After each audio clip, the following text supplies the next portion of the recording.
Les contractions commençaient à 5 h de l'après-midi, j'étais passée à l'hôpital. Et la femme me dit, bon, vous rentrez avec votre valise, voilà telle chambre. Je dis non, je vais faire mon service, hein, je vais travailler. Ah non, qu'elle dit, vous êtes en train de faire des contractions, vous devez accoucher. Je dis non, je vais faire mon service. J'ai fait mon service et ce jour-là, les gens, il faisait beau, les gens étaient arrivés tard, vers 8 h, 8 h30 du soir. J'ai envoyé tout en 1 h30. Et les desserts, je dis à la fille, je dis tu les envoies, et je dis à Pierre, je ne saurais plus, je crois que je perds les os. Un jour, une femme spirituelle m'a dit, tu sais, chaque fois que des gens disent avec les fleurs, il faut que tu saches que c'est ta mère qui te dit un message. Ouais, et là je suis tombée en larmes. Enfin, j'étais, Et alors, après, c'est marrant, 1 heure après, il y a des gens qui rentrent au restaurant, il y a 5 femmes qui arrivent à l'accueil. Oh, Madame Fleur! Je dis, c'est pas vrai. Raconte, s'écoute, se lit et se regarde. Raconte la rencontre. Bonjour Arabelle Merdan. Bonjour Anthony. Comment vas-tu? Très bien. Très contente de te revoir, ça fait longtemps. Effectivement, je pense au moins 5 ou 6 ans. Pas plus? Quelque chose comme ça. Écoute, ici à Marchin, ça fait 12 ans. 15 ans à Oui et 12 ans ici à Marchin. C'était le 5 septembre en 2013. Eh bien écoute, on va revenir sur tout ça. Mais avant toute chose, si tu devais te décrire à quelqu'un qui ne te connaît pas, qui es-tu? Eh bien, je suis Merlane Arabelle, une enfant de fermier. Enfin, mes parents avaient une ferme avec maman. Et mon papa était en plus constructeur d'étables et inventeur de machines d'installation brevetées, très connu dans le monde agricole. Il a été un des premiers à avoir inventé les cornadis, les guillotines comme on dit, où les vaches, ça peut, enfin plein d'autres choses aussi, je ne vais pas tout expliquer. Et Attends, ça fait un peu peur parce que tu as dit les guillotines où les vaches vont et puis tu t'es arrêté. Oui. Dis-nous ce qui arrive aux vaches pour ne pas inquiéter les gens. Je recommence. Non, vas-y. Donc en fait, mon papa a inventé des guillotines. Ce sont des attaches où les vaches vont dans la stabulation et elles s'attachent automatiquement. Et on les enlève tout ensemble, alors qu'avant, on les attachait une à une. Donc il a été un des premiers à inventer ça, plus des rassembleurs de ballots, des raclettes pour les vaches, enfin, des stabulations, enfin, plein de choses dans le monde agricole. Il est très connu. Et puis il a décidé d'arrêter. Et moi, en fait, j'ai toujours été... c'est trop long, en fait. Au départ, je devais m'expliquer. Je raconte déjà mon histoire. Mais non, vas-y. On est là pour faire du long format. Raconte, c'est ça, c'est le long format. On prend le temps d'expliquer des choses. Et je trouve que c'était merveilleusement bien commencé parce que tu viens de parler de ton papa, de ton enfance à la ferme. Et ça, tu réponds déjà aux prochaines questions. Donc vas-y. Oui, mais moi je suis comme ça. Si tu m'arrêtes pas, je vais tout expliquer d'un coup. Hein. Écoute, on a 4h30 sur des cartes mémoire. On peut y aller. Je recommence ou... Non. Non, je continue? Ouais. Ok. Eh bien,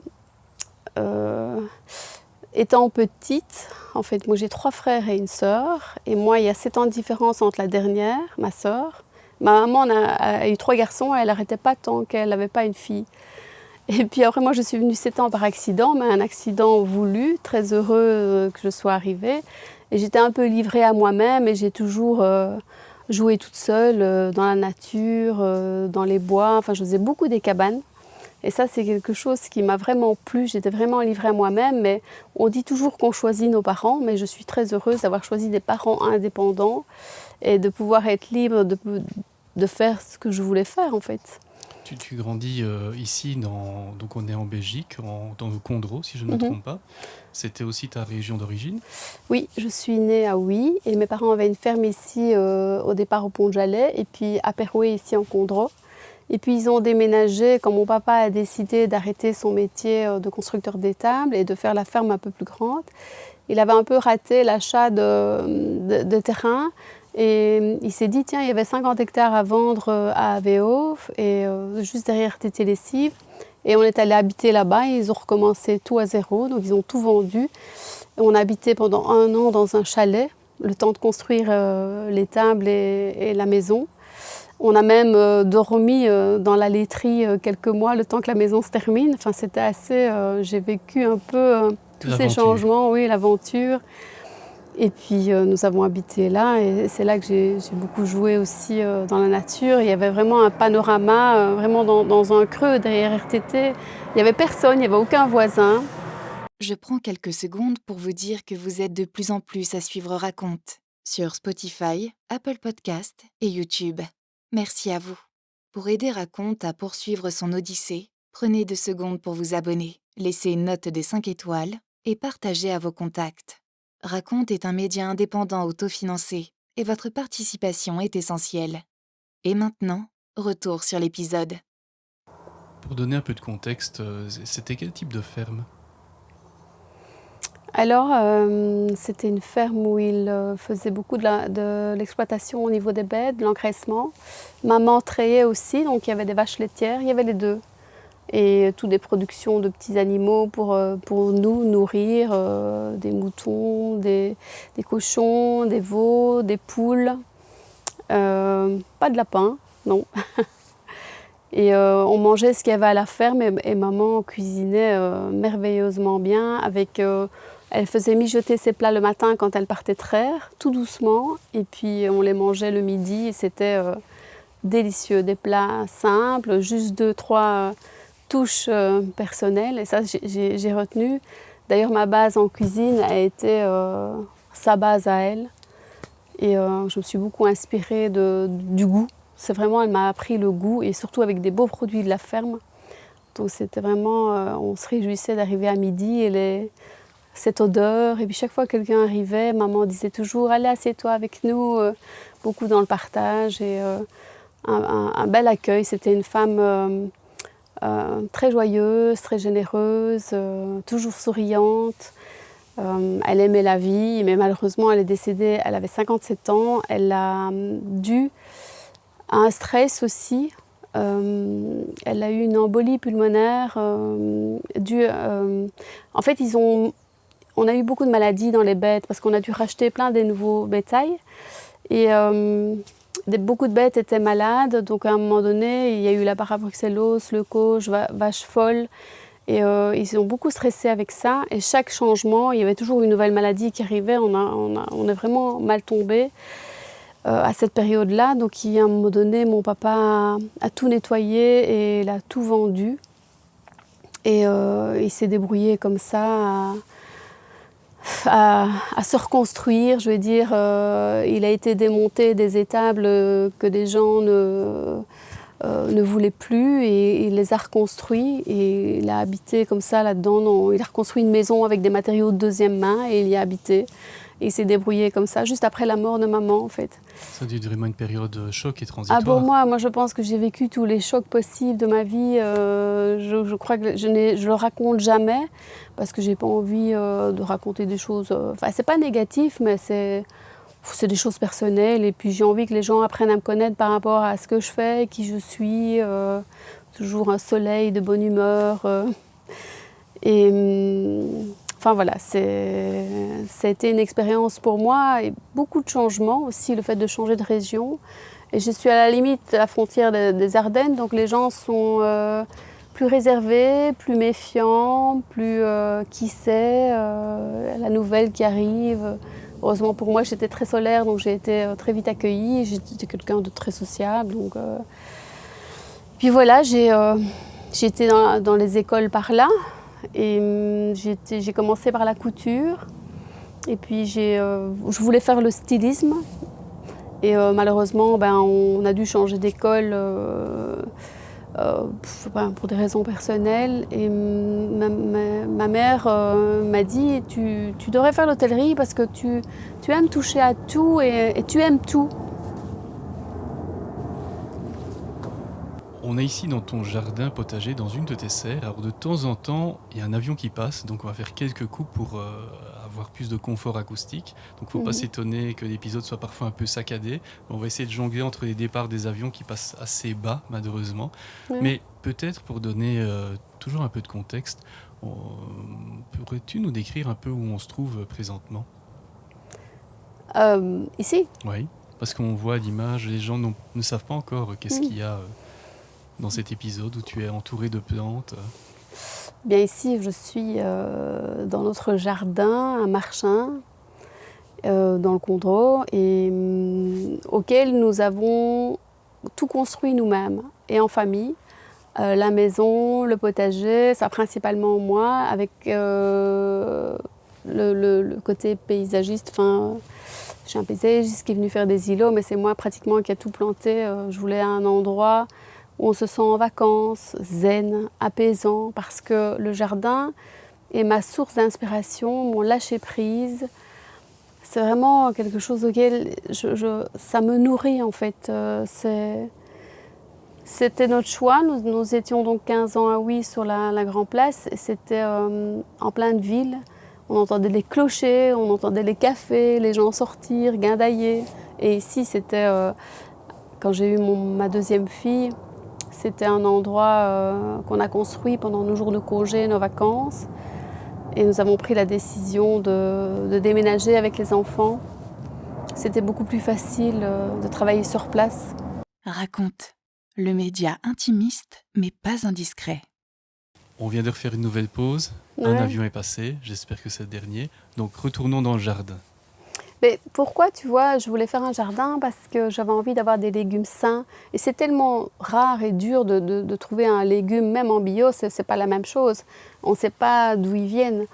Donc le fait de faire mon propre potager, c'était aussi d'avoir une accessibilité sur un choix de légumes, surtout pour les végétariens, quand je fais les menus végétariens.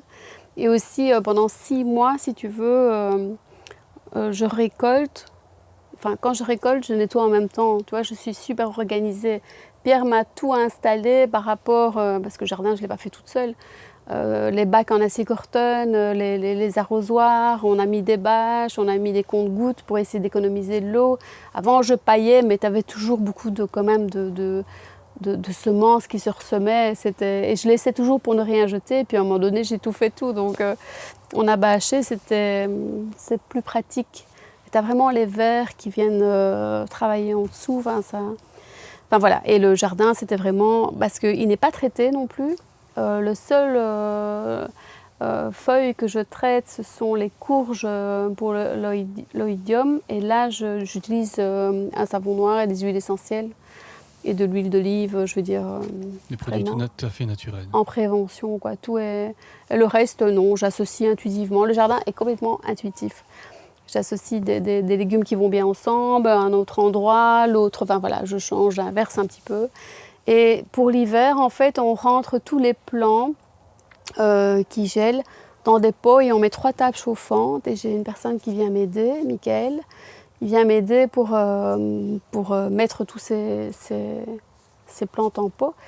Parce qu'évidemment, j'ai tellement travaillé dans le jardin que j'ai plus d'eau. Alors je me fais aider, donc voilà, et je les arrose tous les 10 jours. Et c'est des plants qui viennent du Japon, du Vietnam, je veux dire de Thaïlande, du Pérou, un peu de tous les pays. Ce sont des échanges que j'ai faits avec des personnes qui vivent aussi ici en Belgique, qui sont cultivées ici en Belgique. Des personnes avec qui j'ai beaucoup parlé, beaucoup... poser des questions sur des personnes typiques, donc japonaises, même marocaines. C'est des personnes qui m'inspirent parce que je leur demande ce qu'elles mangent, elles, chez elles. Et ça, c'est aussi une source d'inspiration.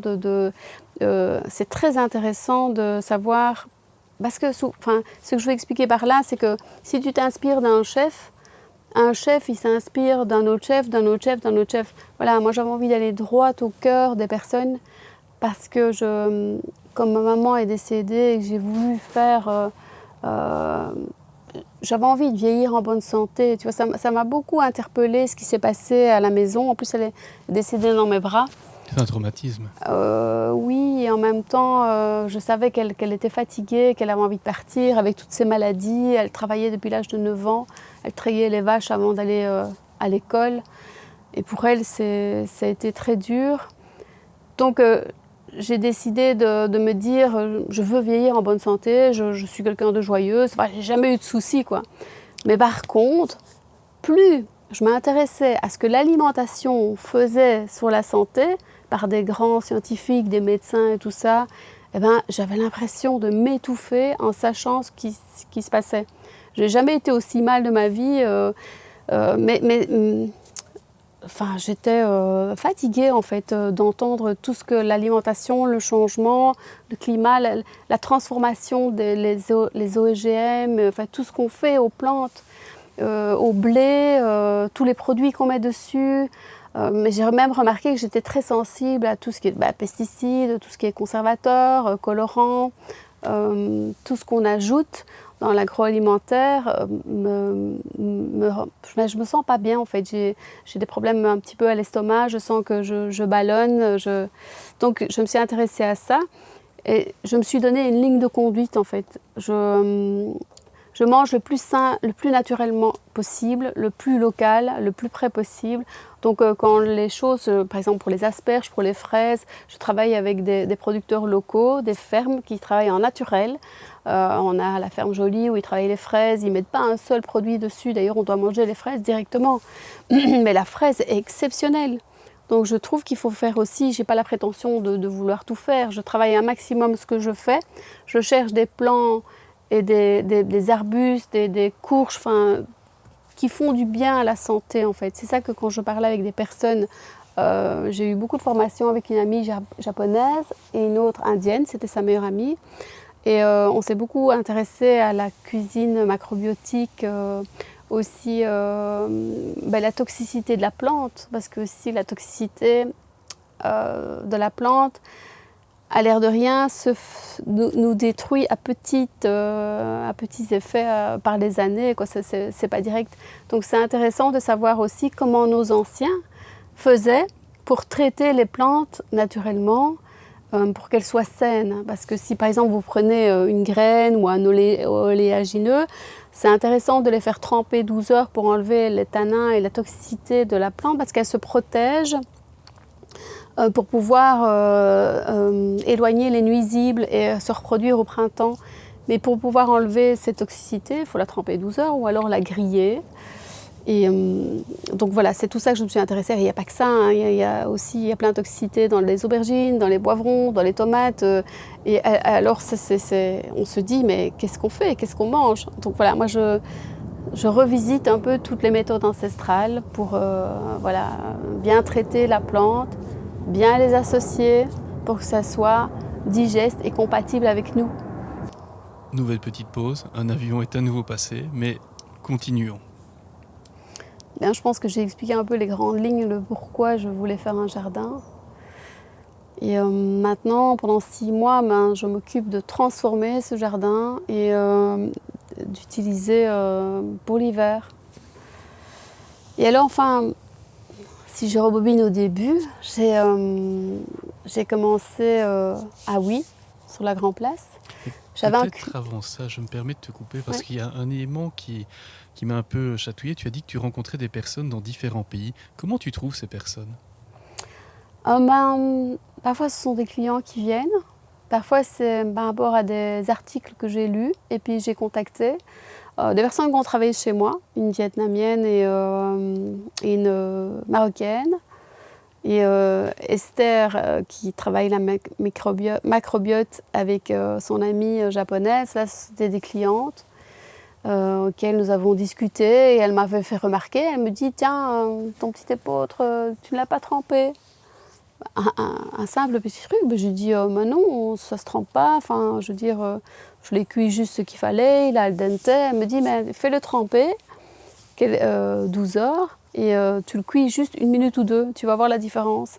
Au moins, ton produit va regermer, il va vivre, il va vraiment revivre et tu vas avoir beaucoup plus d'oligo-éléments, de nutrition avec un aliment vivant. Tu te rends parfois dans ces pays avec ces personnes?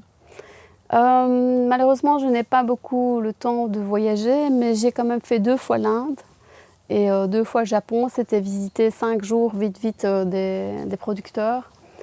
Et quand même, la première fois, j'étais avec une amie et nous avons fait le tour de quelques sélections. Et ça a été vraiment magnifique. Les gens sont très respectueux du produit, du travail. Je suis revenue là, mais zen, et j'ai vu le produit autrement, quoi. Et en Inde, par contre, c'est totalement l'inverse. C'est affolant de voir un peu là, quand même la pollution. Mais l'Ayurveda, c'est une nourriture qui est exceptionnel. C'est totalement l'inverse, mais en résultat, ce sont des gens qui font attention à eux, et ça m'intéressait. En tous les cas, si je peux donner un conseil de tout ce que j'ai vu, et parce que parfois, je m'inspire beaucoup de scientifiques ou des personnes surtout qui ont eu l'expérience, qui ont testé sur eux. Je vais prendre par exemple l'exemple de Paul Grégoire, qui est assez connu, qui est un ancien cuisinier, puis qui s'est reconverti. Il a donné des formations, beaucoup sur le cru, beaucoup sur les graines germées. Voilà. Mais lui, principalement, il a travaillé sur sa pathologie à lui, qu'il avait eu un souci de santé. Et je pense qu'il faut apprendre à écouter son corps et à faire en fonction, parce que peut-être que ce que lui faisait ne me convient pas à 100%. Et pour toutes les personnes comme ça aussi. Donc il faut se mettre en réflexion et prendre les idées chez chacun, chez chaque scientifique, tester et voir si ça fonctionne sur nous. Raconte, le média Game Changer, multiples thématiques. En fait, quand j'ai testé dans la cuisine, sur la Grand Place, j'ai commencé avec un cuisinier. Ton premier restaurant. Ouais, mon premier restaurant, Liquerneux. Et j'avais commencé avec un cuisinier, et j'avais repris un peu le système qui se faisait avant, avec un petit peu de grillade, des choses grillées au charbon de bois devant les gens. Mais j'avais une cuisine à la carte derrière, cuisine française. Et le cuisinier a décidé de se mettre indépendant, et puis j'ai essayé d'en retrouver un autre, parce que je ne voulais pas cuisiner à la base.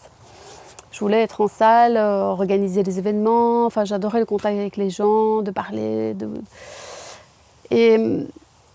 Et puis il est parti, et puis donc j'en ai découvert un autre, mais toujours soit il fumait trop, soit il buvait trop, enfin il y avait toujours quelque chose. Je dis c'est bon, je ferme la porte, dehors, je vais en cuisine. Je me suis dit là, ça va être la meilleure place pour pouvoir gérer son propre business et pouvoir faire ses propres créations. Et donc là j'ai arrêté de griller devant parce que c'était plus possible, parce que c'est moi qui le faisais. Et j'ai changé complètement de concept.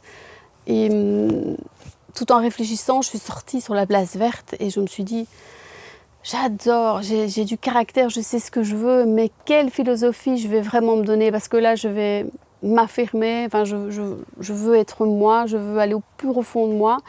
J'en avais marre de dépendre de quelqu'un, d'être menée par le bout du nez par un cuisinier. Enfin, c'est arrivé une fois, mais bon. Une fois de trop.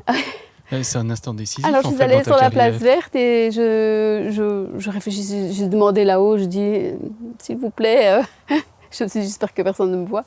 Et puis sur l'église Saint-Mongol, il y avait Philippe Gazon qui faisait une conférence pour la RTBF dans l'église Saint-Mongol sur l'herboristerie, les plantes sauvages et tout ça.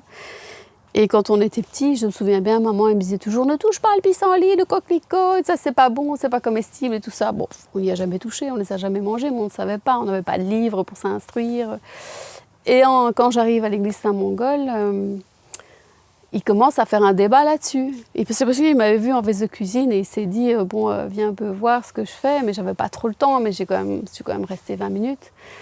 Et là, je me suis dit, waouh, j'ai vu le monde autrement. Et je me suis dit, mais enfin, on est stupide de ne pas s'intéresser à ça. Et il parlait de la médecine aussi, de tous les bienfaits que ça faisait sur la santé. Et là, j'ai commencé à essayer de voir où est-ce que je pouvais trouver des formations. Et puis, je suis tombée, mon ostéopathe sortait justement avec une herboriste qui venait d'Auvergne. Ils se sont connus pendant une année. Donc je l'ai fréquenté. En fait, ce qui est intéressant, c'est qu'en Auvergne, ne sont pas toutes les mêmes plantes qu'ici. Et elle m'a appris ici, dans la région, toutes les plantes qu'on pouvait utiliser par rapport aux saisons des organes. Et là, je me suis dit, waouh, c'était... Et là, comme un enfant dans une salle de jeu, je me suis épanouie. Et puis c'est parti comme ça, en fait. J'ai commencé à faire mes infusions, enfin, toutes mes cueillettes. En fait, au départ, elle m'a appris pour... je parle trop vite. C'est parce que je suis tellement... Il y a de l'enthousiasme, oui, en fait, quand tu parles. Et ça se ressent, c'est communicatif, mais c'est chouette à voir. Que j'explique, mais bon.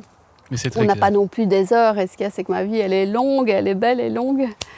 Et enfin voilà, je me suis instruite sur l'herboristerie, où les cueillir, comment les cueillir, jeunes, moyennes, grandes. Et comment les utiliser, comment les travailler. Et elle m'a dit, t'en choisis quelques-unes par mois et puis tu les travailles comme il faut à fond. Et puis chaque année, tu fais ça. Sinon, si tu fais tout en même temps, tu vas oublier et ça ne va pas être la même chose. Donc le plus important, c'est vraiment de bien les reconnaître. Et voilà, j'ai fait ça. Et puis j'ai eu des amis aussi qu'on a fait connaissance aussi au restaurant, enfin qui sont devenus des amis. Auquel était lui, c'était Vincent. Enfin, c'est toujours Vincent, il est toujours là. Il faisait des balades nature, champignons. Et alors, on a fait des échanges en fait. Moi, je lui ai expliqué avec tout ce qu'on pouvait manger dans la nature. Enfin, il les connaissait déjà. Et c'est ça qui m'a aidée à les reconnaître, à continuer à la reconnaissance des plantes.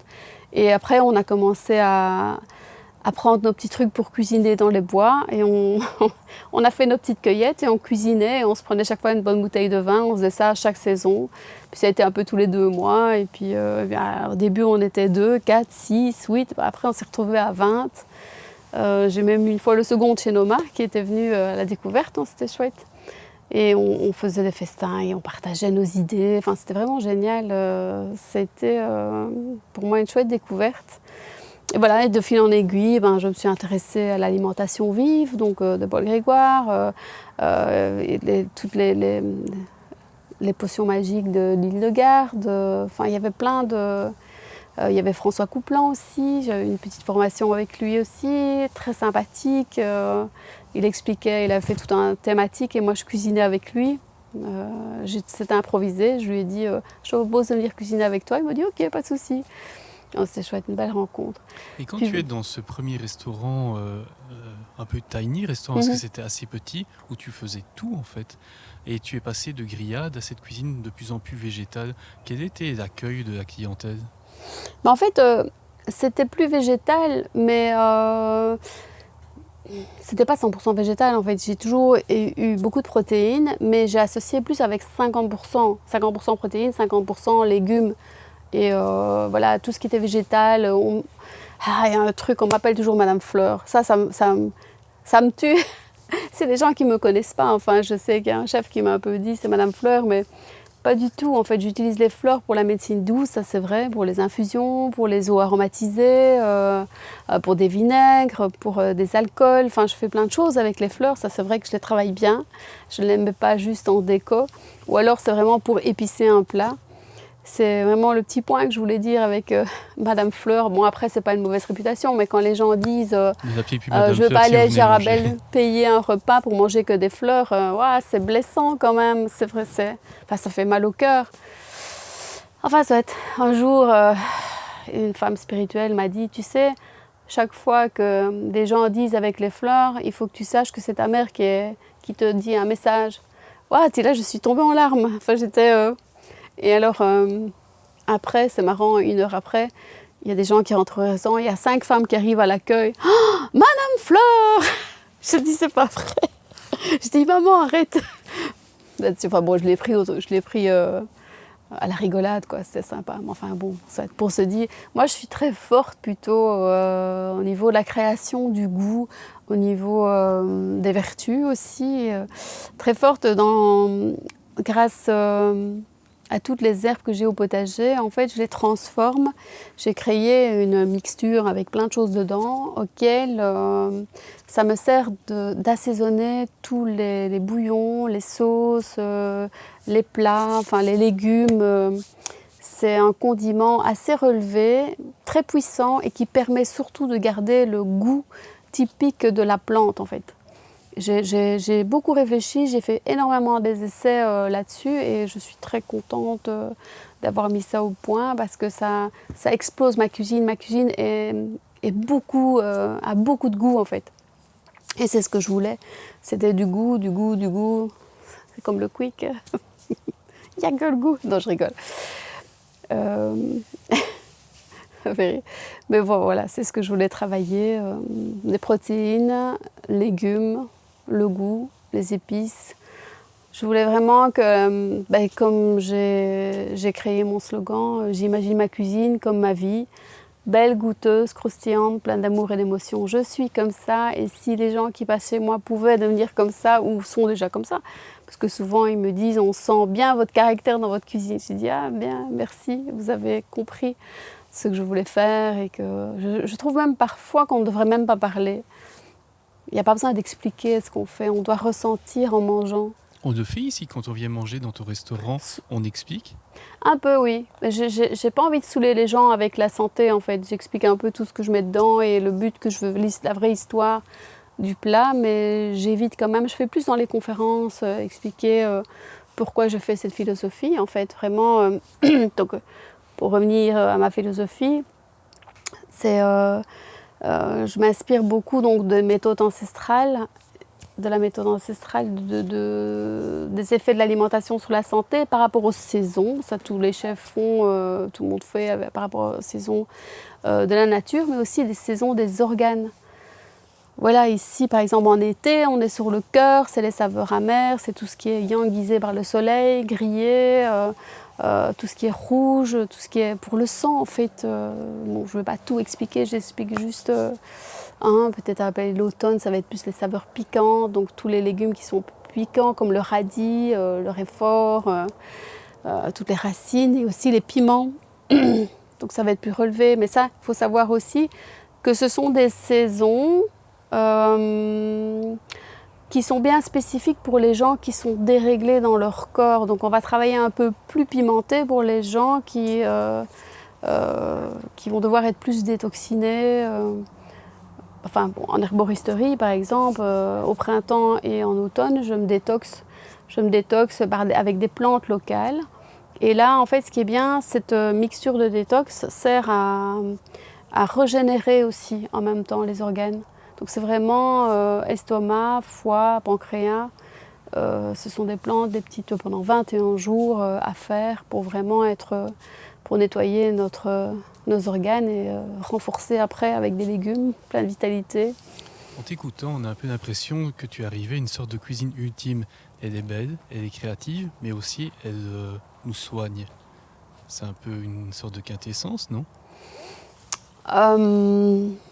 Je pense que ça fait partie de la vie. On oublie aussi de prendre le temps, le moment présent, de penser encore à ça. Parce que moi-même, c'est parce que c'est mon métier, mais je mangeais ce que je ressentais qui me convenait. Mais dès que je stressais, je me serais bien ruée sur quelque chose d'autre. Et tout le monde le fait, ça. C'est réconfortant. Donc je pense, c'est ça que je voulais dire, la ligne de conduite, c'est vraiment de s'intéresser d'où l'aliment vient et comment il a été traité, par quoi il a été nourri. Est-ce qu'il y a eu des pénicillines, est-ce qu'il y a eu des antibiotiques, des vaccins, c'est la même chose. Mais c'est parce que nous, dans les fermes, on emploie d'autres termes. Mais savoir ce qu'ils ont mangé, d'où elles viennent, est-ce qu'elles viennent de loin,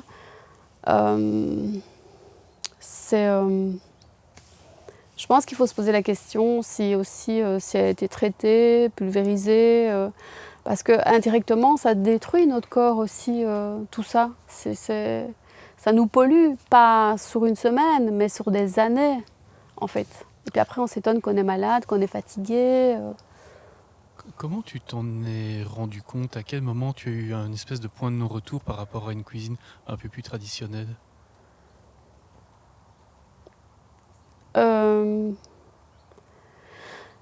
C'est vraiment quand j'ai voulu déterminer mon style de cuisine.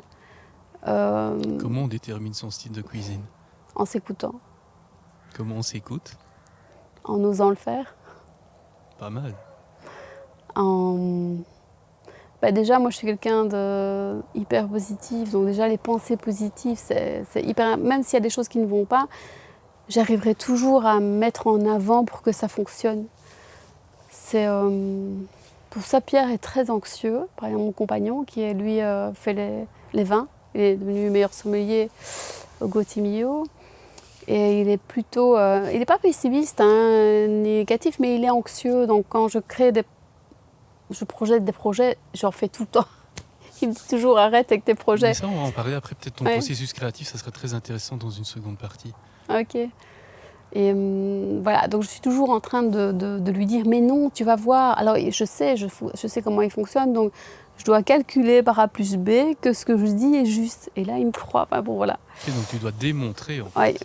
Une démonstration presque scientifique. Oui. Oui, parce que lui, il pense toujours que je pars dans mes rêves, mais non, mes rêves, ils sont déjà réfléchis en fait. Et j'aime avoir des objectifs et de les calculer toujours à long échéance et de ne pas toujours les faire trop vite, parce que sinon, après, on n'a plus rien à faire. Ça arrive parfois? Oui. C'est vrai? Une sorte de page blanche, une assiette blanche? Ah non, pas ça, pas page, non, ça non. Même pas la nuit, ça travaille, donc non, ça non. Page blanche, non. C'est plutôt peut-être des excès de fatigue parce que j'exagère dans ce que je veux faire. Et c'est vrai qu'à la limite, je dis merci au Covid parce qu'avec le Covid, ça j'en parlais pas trop et je pense que j'en ai pas parlé beaucoup à des clients, peut-être 2, 3 que je connais maintenant, j'en ai parlé. Mais le premier confinement a été exceptionnel et je pense que ça a changé la vie de beaucoup de personnes. Parce que beaucoup de gens se sont remis en question en se disant tiens, est-ce qu'on connaît notre métier? Enfin, beaucoup de gens ont changé d'orientation. Et c'est peut-être bien pour eux, pour leur bien-être. Pour nous, dans le RECA, ça a handicapé certaines personnes. Mais le deuxième confinement, enfin le premier confinement est exceptionnel. On a même construit des poulaillers, on a mis des abeilles, enfin ça était déjà, mais on les a agrandis, enfin, on a mis tout en place. Il faisait beau, en plus il y avait plein de soleil. Mais le deuxième confinement, là j'ai été attrapée en fait, j'ai eu le Covid. Moi j'ai fait aucun vaccin, je suis anti-vaccin. Je voulais pas en faire, j'avais envie que mon corps se défende tout seul. Et j'ai eu un peu dur parce que comme j'étais quand même, enfin on peut pas dire dans un excès de fatigue, mais je sais que j'aurais pu tomber là parce que j'exagère. Et la vie, avec le Covid, m'a dit « Arabelle, redescends, calme-toi, apaise-toi, zen, vis le moment présent. » Ça m'a fait beaucoup réfléchir et j'ai quand même eu... j'étais un peu paralysée des muscles, j'ai eu mal au dos, j'ai perdu le goût et l'odorat pendant 2 ans. C'est difficile dans ton métier pour de moi. Oui, j'ose en parler, mais je pense que l'habitude de chaque fois assaisonner mes doigts, si je perdais mes mains... Et puis après, je faisais goûter. Et Pierre me disait, mais ouais, pourquoi tu fais toujours goûter? Il me dit, Claire, j'ai plus trop de goût. Donc, en ça fait, ne t'a pas fait peur dans ton métier de te dire que ça va peut-être jamais revenir? Non, j'avais espoir que ça revienne. Oui, donc la positivité, ça est revenu doucement, elle est costaude. Et maintenant, par exemple, encore au jour d'aujourd'hui, l'odorat n'est pas revenu à 100% par contre. Mais je sais pourquoi. Parce que dès que ça va un peu mieux, j'exagère toujours, quoi. Je recommence à travailler... comme si je n'avais pas compris, il faut que je délègue, il faut que j'apprenne, enfin j'apprends à déléguer. Ça pour moi c'est un peu dur parce qu'en tant cuisine intuitive et tous les plats sont très personnels. Donc, mais voilà, j'ai vraiment une chouette équipe qui comprennent, qui travaille super bien. Donc quand j'élègue, ils comprennent très vite. J'explique le plat, ils le refont, je regarde s'ils s'organisent bien et puis je les laisse no stress. Je ne peux pas stresser, je ne veux pas stresser et je veux que personne n'amène du stress. Si quelqu'un me stresse, soit je le change parce que j'adore développer le potentiel des gens. Je leur demande de s'organiser autrement et s'ils ne veulent pas, s'ils sont un peu têtus ou si je sens que... Pas compatible. Ça va pas le faire, oui, voilà, je leur demande de partir. Moi, il y en a qui parfois qui veulent pas partir et ils attendent leur C4, mais bon... enfin voilà, c'est... C'est des métiers très difficiles aussi, c'est oui. Comme la haute gastronomie, c'est pas fait pour tout le monde, c'est exigeant. Ça n'arrive pas souvent, heureusement, parce que je pense le fait d'être quelqu'un de très calme, et j'explique bien les choses. Mais c'est vrai que tout est dans les yeux, moi, en fait, c'est comme mon père. Tout est dans les yeux, donc soit tu écoutes, messieurs, ou soit moi, je crie rarement, mais quand je crie, on m'entend. Et tout le monde est surpris parce que je crie jamais. C'est vrai qu'on a du mal à t'imaginer crier en cuisine, surtout que c'est une cuisine ouverte. Oui, ouverte. Ouais. Mais je fais jamais quand il y a des clients. Enfin, c'est peut-être arrivé une fois, mais non. Donc voilà, enfin tout se passe bien. C'est une question de contrôle. Et vous êtes beaucoup? On est 7 avec moi en cuisine, oui. Okay. Pour un restaurant de combien de couverts? 35, on peut monter jusqu'à 40, mais on fait souvent 35, 36. Ouais. Bien. Est-ce que tu as, donc peut-être qu'on n'a pas bien compris, tu as eu 2 restaurants, un premier dont on a parlé précédemment et 2 restaurants actuels dans lesquels nous nous trouvons. Pourquoi à un moment tu as changé? Tu étais d'abord en ville, maintenant ici on a dit on est dans la campagne. Pourquoi c'était passer un cap? Au départ, on pensait rester à Oui parce que c'était petit et il y avait quand même 24 places. Je travaillais presque seule en cuisine. Enfin, je formais chaque fois ma plongeuse en disant allez, tu nettoies les légumes là, tu décortiques les homards, les langoustines. Je lui montrais comment il fallait faire. Et elle m'aidait beaucoup, quoi. Et donc pour finir, on était 2 en cuisine. C'était un peu peu. Mais À 2, c'est rude quand même. du matin au soir, je faisais tout, quoi. Les pains, les mignardises, tout moi-même. Et j'ai eu des journées, franchement, très lourdes, très dures. Enfin, je me suis fait opérer des varices d'ailleurs parce que c'était trop, tout le temps stagné à la même place parce que même pas je bougeais, quoi. Et puis on a construit, je vous dis, pendant nos jours de congé, notre but c'était d'avoir un jour une petite maison à la campagne. Et on a cherché un terrain, et puis on a trouvé ceci, c'était un terrain familial aux parents de Pierre qu'on a acheté. Et puis on a construit petit à petit. Et c'est là que je faisais mes formations aussi d'herboriste. Avec l'herboriste, on avait construit le chalet. Et on les faisait là. C'était magnifique, c'était gai. Et puis quand la maison que tu disais quand tu étais petite, construire des cabanes, le chalet, des cabanes, c'est un peu un leitmotiv. Ouais, c'était chouette. D'ailleurs, on aurait pu faire un grand chalet ici, ça m'aurait bien plu d'ailleurs. Juste un chalet. Je pense que ça reste toujours un rêve dans le coin de ma tête. Je rêve toujours d'avoir un chalet dans le fond du jardin. Enfin, un grand maison chalet. Enfin bon, et quand j'ai eu ma deuxième fille, c'était un peu petit en fait. On avait un tout petit studio au-dessus du resto. Et ça devenait... Mais on était bien organisés parce que le fait d'être sur place, j'allaitais pendant 22 mois. J'allaitais avant le service, avant 19h, et puis après 22h, donc c'était toutes les 3 heures. Et puis là, Pierre la prenait un petit peu sur lui pour qu'elle digère, et puis on la mettait avec le babyphone webcam en dessous. Enfin, on s'est débrouillé et les gens trouvaient ça beau parce qu'on a toujours été très nature. Puis enfin, le lien quand la maison a été finie aussi, ici, Pierre a dit c'est bon, on déménage ici. Mais 15 jours après mon accouchement, quoi. Il a pris le tracteur avec la benne et le truc. Il est descendu sur la grande place. On a déménagé tout notre privé du resto et on est venu habiter ici pendant 3 ans. Et la maison n'était pas finie, même pas de cuisine, il n'y avait rien. Donc on a vraiment squatté. Le jardin était un peu plus petit, il était jusqu'au chalet. Donc il y avait un tiers. Puis chaque année, ça a agrandi le jardin parce que...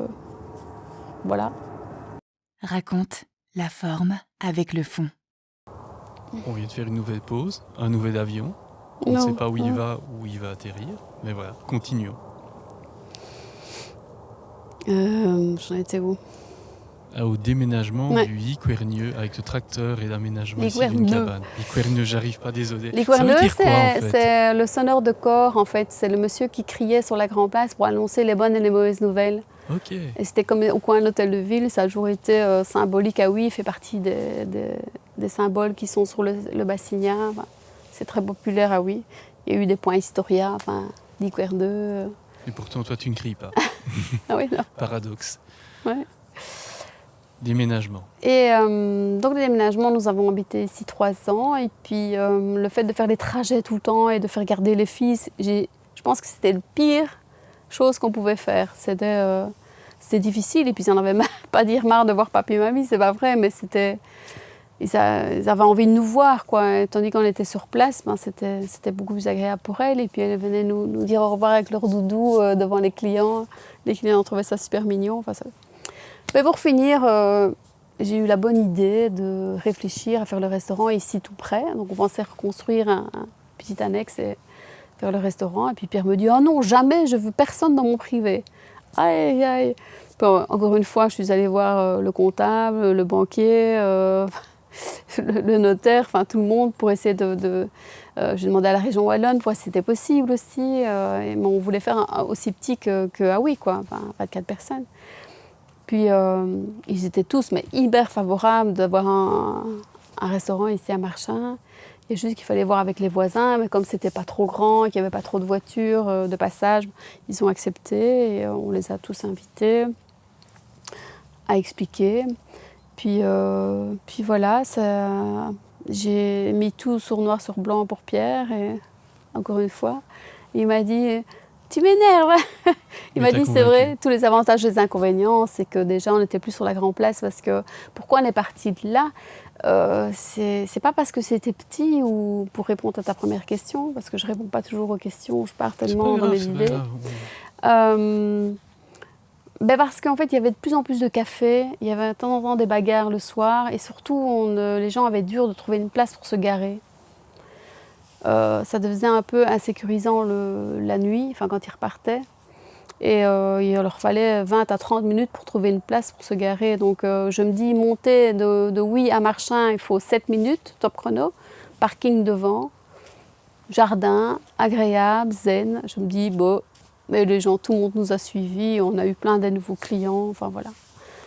Faut pas avoir peur dans la vie.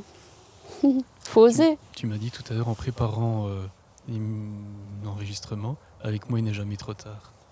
Avec beaucoup d'aplomb, c'était assez agréable d'ailleurs. Pourquoi il n'est jamais trop tard? Parce que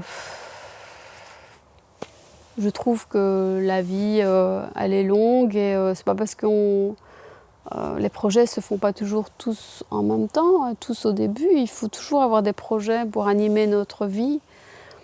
C'est ça que je dis, il n'est jamais trop tard. T'as eu des projets comme ça qui n'ont pas été? Des projets? Oui, qui ont raté en fait. Ah, qui ont raté? Oui. Oui, ici au début on voulait faire des chambres et au départ la maison à côté devait se vendre et on pensait faire 2-3 chambres là, et puis Pierre n'aimait pas trop la maison, qu'il a dit non, on ne veut pas faire des chambres, on va avoir des gens tout le temps. Enfin, il dit, comme lui il n'était pas du métier, je peux comprendre, c'était l'inconnu pour lui, c'était peut-être un peu trop par rapport déjà à ce qu'il donnait. Et pourtant, notre force à nous deux, c'est qu'on a eu la même éducation. Parce que lui aussi, ses parents sont fermiers, sont agriculteurs. Et je pense que c'est ça notre force, c'est qu'on a vu nos parents travailler tous les jours, du matin au soir, les week-ends. Donc je pense aussi c'est ça qu'on s'est bien entendu. Parce que je pense que si j'étais tombée sur une personne qui avait l'habitude de faire des horaires, il faut vraiment être... En parlant d'horaire, ça ressemble à quoi une journée avec toi? C'est 7 jours sur 7, 24 heures sur 24. Et ça commence tôt, ça finit tard? Quand même, je me lève à 7 heures du matin et je vais dormir vers 1 heure du matin, oui, en moyenne. Beau petit horaire. Tu fais quoi en tout début de journée? Tu as des rituels ou... Là, pour l'instant, je m'occupe de mon papa, en fait. J'ai loué la maison en face, qui à la base, on devait l'acheter aussi, parce que la maison était à vendre aussi en face, parce que j'ai pas achevé mon petit... Et puis pour finir, parce que c'était moi, soi-disant que j'étais riche et que j'ai passé tout le temps à la télé, il m'a dit, c'est 100 000 € en plus pour toi. Sympa. Alors on s'est dit, non, ça va, c'est bon, on laisse tomber. Enfin, maintenant, les voisins derrière l'ont acheté, ils l'ont refaite. Et je la loue. Je la loue pour mon papa qui a 90 ans et 9 mois. Et voilà, il a eu quelques soucis de santé, de vieillesse. Et toute ma famille voulait le mettre dans un home par facilité. Et lui, il ne voulait vraiment pas aller dans un home. Et mon père a tellement tout est dans les yeux aussi avec lui. Il avait tellement les yeux pétillants en disant, je ne veux pas aller dans un home, s'il vous plaît. Enfin, et alors là, il est le plus heureux du monde. Parce qu'on a quand même vidé sa maison, on a donné tous ses outils, et ça a été un choc pour lui aussi de ne plus avoir tout ça, parce que dans sa tête, tout fonctionne encore super bien, mais son corps ne suit plus, on va dire. Il est tombé et il s'est un peu fait mal au dos. Donc voilà, et donc à 7h30 du matin, oui, 7h, je me lève pour les enfants, voir s'ils sont bien réveillés. Puis 8h moins 10, j'ai mis tout en ordre, mon père se lève, donc parce que j'ai mis en place des gardes malades, j'ai mis des gens qui viennent le midi, le soir, les infirmières, je passais chaque fois pendant 2-3 mois, c'est ce que j'ai fait pour expliquer, pour que tout se mette en place, donc chaque fois que je regarde s'il y a bien quelqu'un. Tout structuré. Ouais, et puis j'ai mis des caméras aussi, parce que comme ça c'est plus facile, donc dès que j'entends bip bip, je regarde s'il y a quelqu'un, s'il est là, si c'est pas lui qui s'est levé. Puis quand je vois qu'il y a quelqu'un, je referme et puis je commence ma journée, quoi. Et commence par quoi ensuite? Quand je travaille, tout de suite, évidemment, je prends une bonne douche et puis je m'habille, je vais en cuisine et puis là, chacun sait quand même ce qu'il a à faire. Tu rentres tôt en cuisine dans la journée? Tout de suite, oui. La première heure, j'ouvre la porte, je mets un bon café, je mets la musique pour mettre l'ambiance. Puis on raconte un peu ce qu'on a fait. Et puis je vais voir dans le jardin ce qu'il y a, ce qui est prêt. Je fais les cueillettes, puis je reviens avec. Mais en général, tout est déjà organisé. Je ne change pas toute la carte en même temps, en fait. Je change plat par plat. Et on va dire que les 4 saisons sont changées et il y a des entre-saisons auxquelles il y a 2, 3... Enfin, les plats changent. Je change 2 plats par semaine, par exemple. Selon l'arrivée des végétaux, leur maturité et tout ça, j'imagine. Ça appelle presque aussi, on avait brièvement abordé ce sujet un peu plus tôt, au processus créatif. Comment tu crées une recette, une assiette ? Eh bien, ça c'est une bonne question parce que on me la pose souvent. Avant, au tout début, j'étais en cuisine. Tout début, parce que comme je ne voulais pas faire la cuisine et que je voulais rester en salle, je regardais un petit peu ce que tout le monde faisait pour ne pas faire la même chose. Voilà, il y en a un qui travaillait le pigeon, mais je ne vais pas travailler le pigeon. Donc je regardais un petit peu tout ce qu'il y avait de saison. Et puis, plus je réfléchis, plus je mets trop sur les assiettes. Alors un jour, je me suis dit, c'est bon. Maintenant, je choisis mes plats de saison et je fais comment j'aime les manger avec quelques produits de saison du jardin. Et je mets le minimum, quoi, 3-4 aliments. Et évidemment, fait un peu dans toutes ces formes. Mais je réfléchis plus parce que alors là, je mets trop et on ne goûte plus. Il faut aller droit au but. C'est comme dans la vie, on réfléchit à ce qu'on veut et puis on y va. Une certaine forme de minimalisme. Ouais, si on hésite... On hésite, quoi, ça va pas.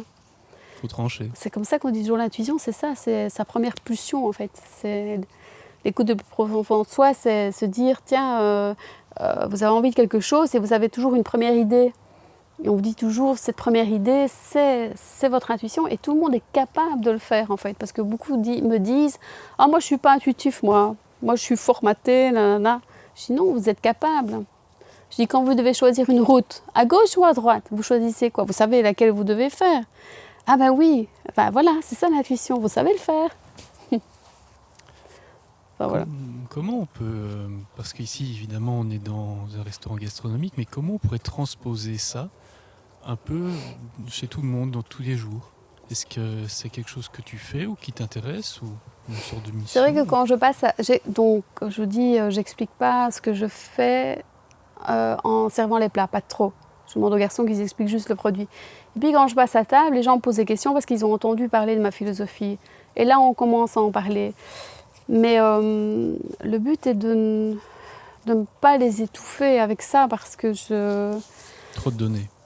Oui. Et donc on en parle subtilement. Et je ne sais plus ce que je devais répondre. Si c'était transposable, on va dire, à la vie de tous les jours. Ah oui, chez tout alors le monde. les gens me disent, voilà, c'est ça que je voulais dire. Oh, ben, on va venir manger chez vous tous les jours. Alors je réponds, ah non, parce que je vais devoir changer tous les jours les plats. Non, et alors je leur dis, oui, ben, y a 7 plats. Ah ben, il y a un plat pour tous les jours. Ben, je dis, inspirez-vous de ce qu'il y a dans les plats et essayez de refaire plus ou moins chez vous. Mais c'est difficile pour nous en tant que gastronomique. Déjà, par exemple, je prends l'exemple, quand je veux travailler sur la santé, bon, on n'est pas tous pareils. On n'a pas tous la même morphologie. Mais après, c'est ça que c'est intéressant de faire, c'est d'avoir une ligne de conduite avec les choix des produits et de les manger comme on a envie de les manger. Parce que souvent, notre première réponse, donc notre intuition, sera qu'on doit les manger comme ça. S'ils ont déjà la ligne de conduite, de bien les cuisiner le plus nature possible.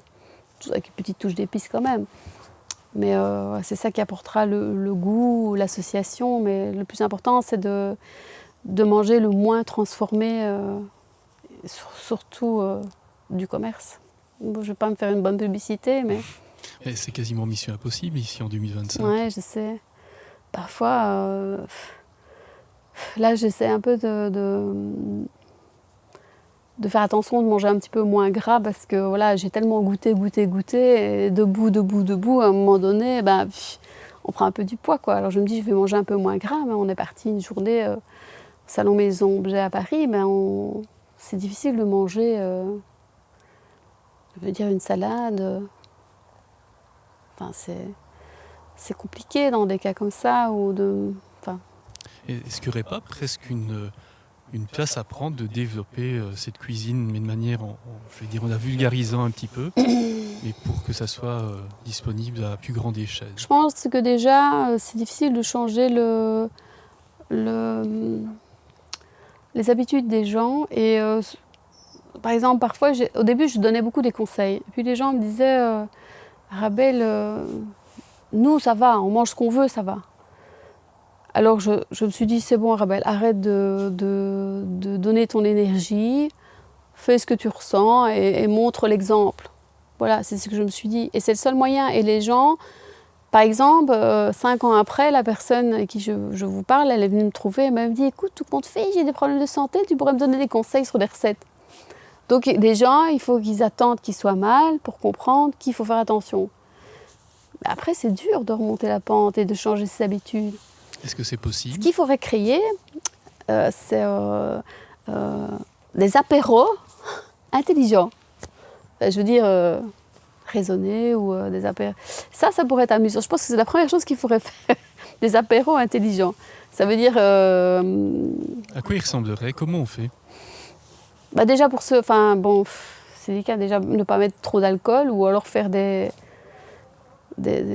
boissons soi-même, déjà comme l'eau de Sureau que je vous ai fait goûter. On peut goûter, ce serait des apéros sans alcool, ou on va parler plus de la nourriture, parce que l'alcool, évidemment, tout le monde aime bien de boire son petit verre, mais on peut boire un petit verre sans que ça soit trop alcoolisé. Mais aussi manger tout ce qu'on mange avec, en fait, toutes les crasses, c'est ça qui est mauvais. C'est ça que je parle de l'apéro dînatoire, des petites choses intelligentes, pas trop grasses, très goûteuses, sans trop de mayonnaise. Ça fait beaucoup, effectivement. Ça pourrait être plus des tapenades de légumes, par exemple, ou des petites choses pimentées, ou des petits chips de légumes, je sais pas, ça peut être plein de choses. Ça pourrait être une bonne idée. Pour animer les convives à manger sainement, tout en s'amusant, quoi. Je pense qu'il faut changer les habitudes. Souvent, les gens, ils sont tellement dans le stress, ils ont tellement envie de rentrer, de boire leur apéro et de manger une crasse. C'est ces accumulations-là. Mais ça, même moi, je suis passée par là. C'est difficile de casser ça. Et on est entouré de gens qui font tout le temps ça. Alors, moi, pour l'instant, je veux faire un peu attention. Ben, j'ai super dur, quoi. Je dois m'éloigner des gens. Je dois me mettre dans mon cocon pour pouvoir le faire. C'est presque se couper socialement par certains aspects. Mais quand je le fais, je vous jure, dans ma tête et dans mon corps, comme quand j'avais 20 ans, c'est impressionnant. Et j'appelle ça un régime vitalité. Après combien de temps? Déjà après 7 jours, il y a un fameux résultat. Donc 7 jours en mangeant des chips et légumes et pas trop d'alcool? Non, pas les chips et légumes, même pas. Même pas? Non, en mangeant des fruits et légumes. Ok. Quels fruits et légumes? Ah ben ça, c'est mon secret. Oh. Non, mais c'est principalement, ben voilà, par exemple, il y a des fruits et légumes rouges, ça va être plus basé, on va travailler sur le sang. Donc ça va être pour nettoyer le sang et régénérer en même temps. On va partir sur les légumes oranges, jaunes et tout ça. Ça va être pour la peau, pour les cellulites, pour tout ça. Tous les légumes, certains légumes verts, on va travailler, enfin on va faire tout en même temps sur l'estomac, sur les intestins, sur le foie. On va travailler tous les organes en fait pendant 7 jours. Et il y a un rythme, il y a une sorte de rituel? Oui. Ok. Et ça, c'est quelque chose que tu as... J'ai testé en fait. J'ai écouté des gens parler, des gens qui avaient... J'ai eu un témoin d'une personne qui est quand même assez connue dans le bâtiment, on va dire.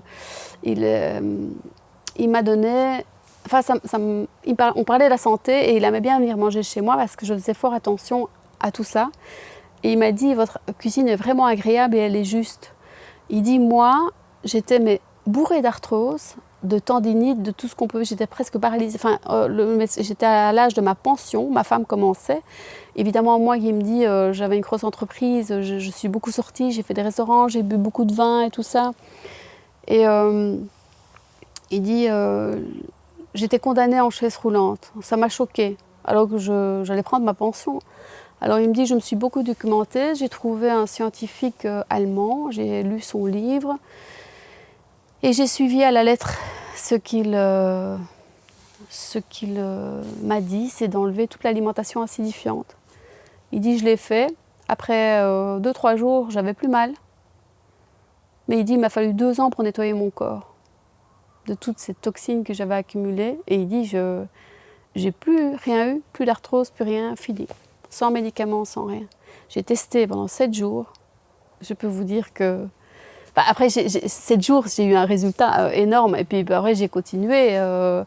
J'ai fait pendant 3 mois. Et puis après, j'ai remangé normalement, mais en ayant une ligne de conduite, moins gras, moins d'alcool, enfin même presque plus d'alcool. Pas de bonbons, très peu de chips, seulement quand j'étais invitée ou quand les filles, évidemment, ça les enfants, c'est plus difficile à... Est-ce que c'est pas un défi, justement, toi qui as des enfants, de commencer dès jeune âge? Ben oui, c'est un défi. Et les enfants sont toujours un peu... ils Réticents. vous disent oui, oui, oui, mais dès que vous avez le dos tourné...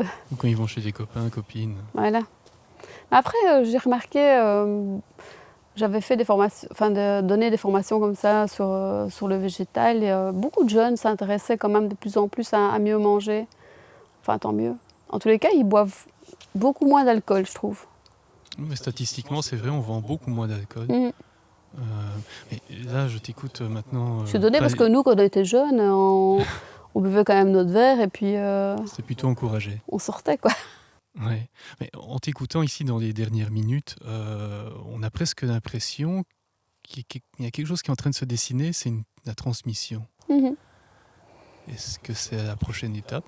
Oui, justement, c'est ce que j'étais en train de me dire que... et même Michelin, il me l'a dit, mais enfin, Arabelle, tu dois transmettre ce que tu fais. Et j'ai dit oui. Oui, c'est une transmission. Beaucoup de gens me le demandent. C'est juste que parce que les gens, quand ils viennent au restaurant, les clients, ils ont envie de décompresser. Ils sont là pour fêter un moment. De Je ne détente, peux pas oui. commencer à expliquer tout ce que je fais. Je en parle seulement aux gens qui me posent la question quand je passe à table. Voilà. C'est pour ça que à côté, bah oui, il y a moyen de faire des livres, il y a moyen, mais il faut toujours trouver le temps aussi de transmettre. Bon, déjà là, je suis en train de transmettre. J'ai mis des équipes en place. On est en train de transmettre convenablement. Voilà, ça va se faire, tout doucement. C'est sur ça qu'on va te retrouver. Ouais. Ça sera quoi la suite? Demain. On verra bien demain. La nuit commence à tomber sur la serre de Marchin, donc l'ambiance devient de plus en plus crépusculaire. Donc c'est pour ça que je me demandais qu'est-ce que sera demain. Tu sais pas encore, toujours positive, lever 7 heures. Bien sûr, demain, ce sera une belle journée. C'est mon dernier jour de congé demain. Donc je recommence après. Je vais essayer d'en profiter un maximum. Ah, j'ai une fille qui s'est inscrite à l'école hôtelière. Bon. La transmission, Ça, par dans contre, tous les sens du terme. je suis contente parce que je voulais pas les forcer, les enfants. Je voulais vraiment pas qu'elles fassent ça. Je dis faites-les générales. Puis là, il y en a une qui se tâte. Enfin, elle s'est tâtée, elle a failli faire aussi, elle a hésité. Puis elle a dit non, maman, je finis les générales, je t'écoute, t'as raison.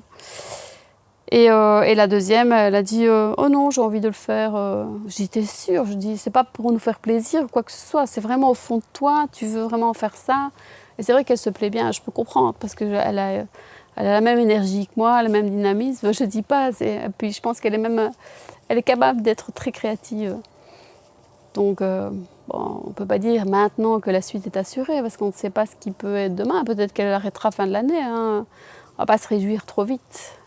Ou peut-être que tu vas pouvoir faire tes petits chadets avec les différentes cuisines ici sur la propriété. Ouais.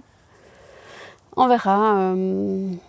C'est vrai que je pense toujours à ces chambres, mais si elle continue, ouais, peut-être qu'on va la lancer là-dessus, on va voir. Bien. Rien n'est fait. Il me reste à te poser les 2 dernières questions qui sont les mêmes pour tout le monde.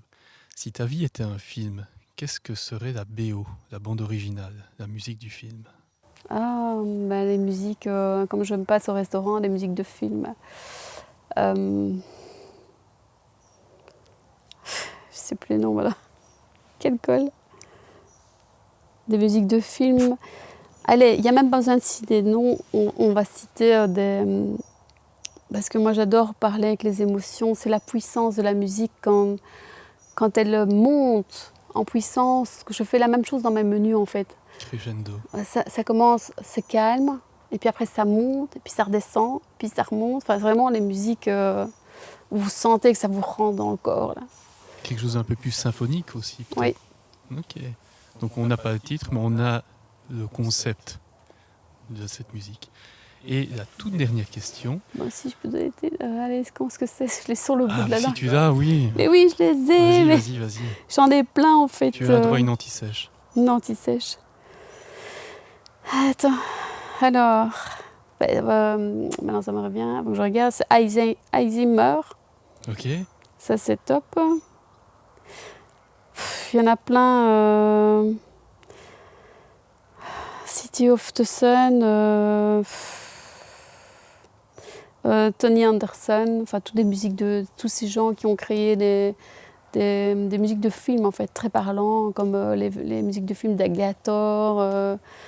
Enfin, il y a plein. C'est puissant, c'est oui, massif comme ça parle en fait. Enfin, il y en a plein, mais je ne vais pas toutes les citer.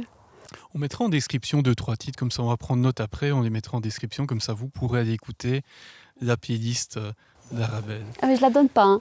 J'ai mis des années à la faire. On en a tous une comme ça. Raconte, le média intimiste mais pas indiscret.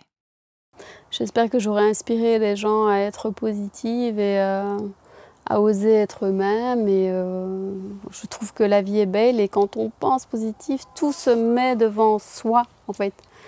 Faites le test, quand même quand vous n'êtes pas bien, que vous dites là-haut, allez, je voudrais vraiment ça. Et vous dites merci, enfin voilà. Et en général, mais c'est comme quand vous pensez à quelqu'un. Et puis dans l'heure ou le soir ou le lendemain, la personne vous contacte. Ben voilà, c'est pareil. La vie, c'est comme ça. Question subsidiaire. Ton nom qui vient de Merlin, dis-nous tout. De Merlan. Ah oui, pour dire, Merlan, mon papa est flamand et maman est wallonne, donc je suis une vraie belge. Mais il existe pour parler de mon nom de famille, il existe un dictionnaire des noms de famille. Et un jour, j'ai regardé et j'ai dit, oh, Merlan, ça vient de merle, merlan, le poisson, et Merlin, en fait.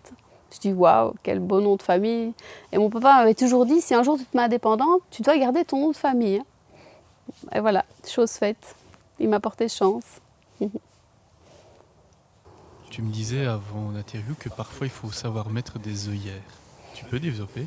Oui, j'ai toujours fonctionné comme ça parce que les gens ils disent toujours ce qu'ils pensent et après ça vous fait hésiter et tout. Mais moi j'ai toujours mis des œillères et comme j'adore d'avoir un objectif et d'y aller, je me suis dit quand j'ai le restaurant, je dis je veux y arriver. J'ai dit je vais faire un restaurant parce que j'avais vu Anne-Marie Lisin et je lui avais demandé si je pouvais avoir les autorisations d'ouvrir le restaurant parce que c'était en stand-by. Et elle m'a dit, qu'est-ce que tu veux faire de ce restaurant-là? Je dis, je veux qu'on mange bien, qu'on se sente bien, je veux gagner ma vie, je veux y arriver. Je dis, je suis battante et je dis, j'y arriverai. Elle me regardait avec des yeux comme pour dire, enfin, ok, on défait parce qu'il y avait un truc qui était coincé. Elle me dit, on lâche et je veux que ça soit elle. Enfin, ils ont discuté en débat. C'est ça m'est revenu dans les oreilles. Et alors, j'ai travaillé... comme une sotte et je ne me suis pas posé de questions si j'allais rater ou quoi. Et j'ai travaillé 15 ans là et puis quand on a déménagé à Oui, en fait, ils sont venus me trouver en disant t'étais vraiment têtue, hein, t'avais tes œillères et t'as été droite à ton but et c'est vraiment ce qui t'a réussi. T'as pas regardé ce que les gens disaient sur c'est toi. C'est pas trop dur de ne pas regarder sur le côté? Ben si, c'est dur, mais je travaillais tellement que j'avais pas le temps d'écouter ce que les gens disaient. Et alors ils m'ont dit, t'as mis tes œillères, mais aujourd'hui on te regrette un peu quand même, hein, que t'avais quitté Oui. Ils m'ont dit, c'était vraiment, enfin ça m'a touchée parce que, enfin voilà. Mais c'est vrai que j'ai vraiment eu dur. Franchement, quand j'ai ouvert, j'ai mis une lettre dans chaque boîte aux lettres de tous les commerçants de Oui. Et les gens pensaient que j'étais une fille de Liège, mais je suis née à Oui. Ma sœur était très connue à Oui. Elle a travaillé au coin à la boucherie la plus connue. Mais je ne voulais pas dire que c'était ma sœur, je voulais que les gens apprennent à me connaître par rapport à qui j'étais. J'avais dit à ma sœur, ne dis pas qui je suis, ne dis pas... Enfin... Et alors les gens m'ont écrit une lettre, comme quoi les commerçants ne viendraient pas à mon ouverture, parce que je n'étais pas utoise et je ne travaillais pas avec les gens de Oui, mais je venais d'ouvrir, je ne connaissais pas encore les gens, il fallait le temps aussi que je m'organise. C'est quand même fort d'écrire une lettre. Franchement, là, ça a été trash, signer les commerçants. Donc j'ai pris le temps, parce que ça on ne fait plus aujourd'hui, hein, de mettre une lettre pour inviter tout le monde. Et enfin voilà, c'était. Je me suis dit, waouh, ça commence bien. Yeah, c'est parti. Je me suis dit, là, mais quel défi je vais relever. Et ça, j'adore les défis. Donc, c'était chaud, mais c'était chouette. Voilà. Et aujourd'hui, ben, ils ont compris que je suis battante. Alors, les gens faisaient des paris. Oui, elle va rester ouverte 6 mois, 1 an max. Ils le disaient tout haut, hein, devant moi. Hein. Ils ne se gênaient pas. Oh, on se demande combien de temps vous allez durer. Bah, ça te casse pas. Ça m'a marqué. Je crois que j'ai encore la lettre, je veux dire, qu'il m'avait écrit. Je ne sais pas où je l'ai mise, mais je l'ai gardée en souvenir. Je me suis dit, un jour, si j'écris un livre, je vais le mettre dedans. C'était trop... C'était trash, quoi. Et je suis restée la tête haute. J'ai rencontré un ami qui avait une pizzeria dans le coin, Tony, qui, au fil de l'aiguille, on a fait amitié. Et c'est lui qui m'a beaucoup ouvert les yeux aussi sur les gens. À la limite, c'est lui qui me racontait. Et de fil en aiguille, on est devenus vraiment les meilleurs amis du monde. Et il a gardé mes enfants. Il m'a conduit à l'hôpital quand j'étais... parce que j'ai travaillé jusqu'au dernier jour. Hein. J'étais debout dans ma cuisine. Les contractions commençaient à 5h de l'après-midi. J'étais passée à l'hôpital. Et la femme me dit, bon, vous rentrez avec votre valise, voilà telle chambre. Je dis, non, je vais faire mon service, hein, je vais travailler. Ah non, qu'elle dit, vous êtes en train de faire des contractions, vous devez accoucher. Je dis, non, je vais faire mon service. J'ai fait mon service. Et ce jour-là, les gens, il faisait beau. Les gens étaient arrivés tard, vers 8h, 8h30 du soir. J'ai envoyé tout en 1h30. Et les desserts, je dis à la fille, je dis, tu les envoies. Et je dis à Pierre, je ne saurais plus, je crois que je perds les os. Alors il me dit, va vite te laver. Et en me lavant, j'ai perdu les os. Donc il a téléphoné à mon ami Tommy qui m'a conduit à l'hôpital. Et lui a fermé le restaurant. Et j'ai dit, au revoir les gens, je vais accoucher. Je rigole, je suis émue. Et alors les gens ont dit, ben...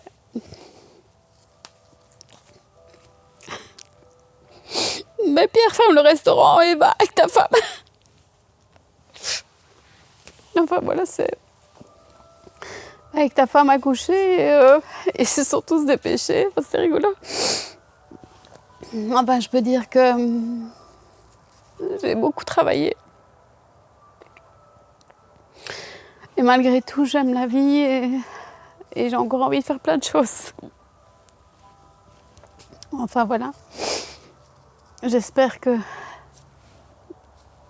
je serai inspirante pour certaines personnes. La vie est dure, mais elle est belle. Si elle n'était pas dure, on s'ennuierait. Belle conclusion. Enfin, voilà. En partie, mon histoire. Mais bien développée, bien construite. Ah là là, quelle affaire. Ça va ? Ouais. Bon. Ok.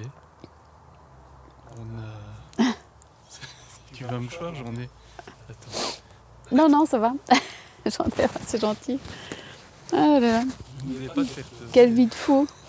Par contre, maintenant, ce qui est dur, c'est de faire l'inverse. C'est de ralentir les machines. Oh, ça, c'est dur. Parce que j'ai toujours envie de faire plein de choses. Si je pouvais avoir plusieurs vies, il faudrait plus d'heures dans une journée. Je ne sais pas pourquoi. J'ai cette énergie de profiter de la vie. En même temps, Tu n'as jamais eu une sorte de réponse ? Non. Une intuition ? Je suis pire que ça, je suis passeuse d'âme. C'est quoi ? Passeuse d'âme, c'est sentir les gens partir. Je vois quand les gens vont partir, en fait. Je le sens. Mourir. Oui. Je peux aussi un peu les retenir. Ça, c'est rare dans les passeurs d'âme. Ouais. Comment on fait ? Mais ça, c'est beau aussi, parce que vous parlez c'est ça que je vois plus loin que certaines personnes. Je ne vois pas que leur potentiel ni leur intuition. Je vois encore plus loin, je vois dans l'âme des gens. Je sais les décrire et ressentir les gens. Mais bon, ça, je ne leur explique pas, évidemment. Comment ça se matérialise ? Juste les respecter et peut-être les orienter parfois sur leur chemin sans les obliger. Juste leur donner des possibilités, des choix. C'est ce que j'ai fait avec mon homme, je lui laisse le choix. C'est pour ça que je ne l'ai jamais obligé à faire quoi que ce soit. Je lui ai toujours laissé le choix. tout en donnant mon opinion, je veux dire, par rapport à mes projets et tout ça, ou des projets que lui pourrait faire, par exemple.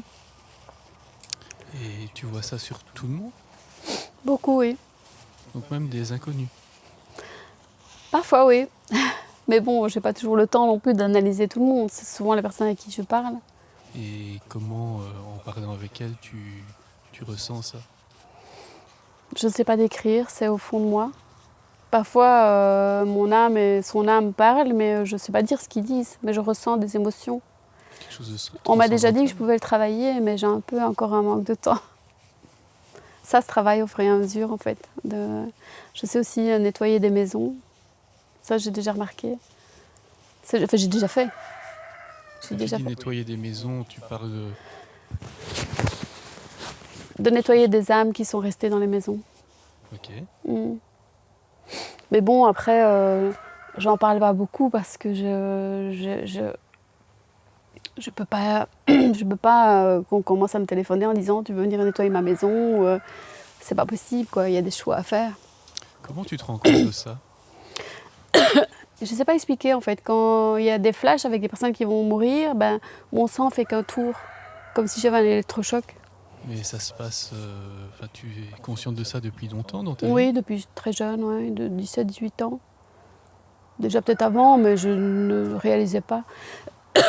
C'est en parlant avec des gens que j'ai entendu parler que je me suis dit, tiens, oui, j'ai ça aussi. Et j'ai été trouver des magnétiseurs pour comprendre ce que c'était aussi et m'expliquer. C'est ça qu'ils m'ont dit que j'avais le don. Et j'avais plusieurs dons aussi. J'ai coupé le feu aussi. Ça, je le fais pour moi. Et certaines personnes, quand ils se coupent, C'est quand quoi ils se pour brûlent. quelqu'un qui ne saurait pas ce que c'est? Couper le Couper feu? le feu, ben, c'est couper les brûlures, le mal. Mais bon, j'ai expérimenté sur moi et sur des personnes qui s'étaient brûlées légèrement. Après un quart d'heure, ben, c'est passé. Ben, j'ai pas dit que je l'ai fait, je l'ai fait discrètement. Après, j'ai demandé, après une demi-heure, j'ai dit, vous avez encore mal? Il dit, non, ça va. Je Donc dis, tu ouais, agis comme ça ça un marche. peu de manière bienveillante, Oui, en voilà. embuscade.